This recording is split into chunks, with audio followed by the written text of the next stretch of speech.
under the agro-silvopastoral system. We chose these practices because cassava can be a valuable component for pigs.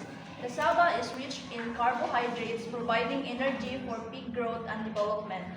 The integration of cassava, mango, and pig in one system can provide a sustainable and diverse farming approach, offering multiple benefits.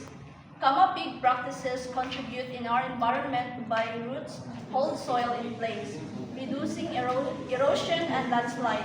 Also, manure act as a natural fertilizer, improving soil fertility and structure. The mango trees provide habitat and food for various species.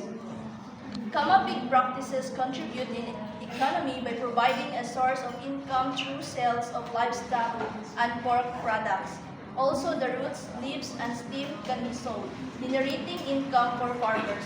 These practices can increase income and food security, contribute to poverty reduction among farmers and their families.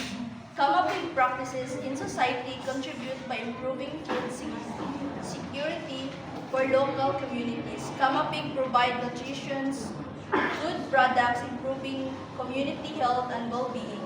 Also, Kama pig practices promotes knowledge sharing on sustainable agricultural practices, improving farmers' skills.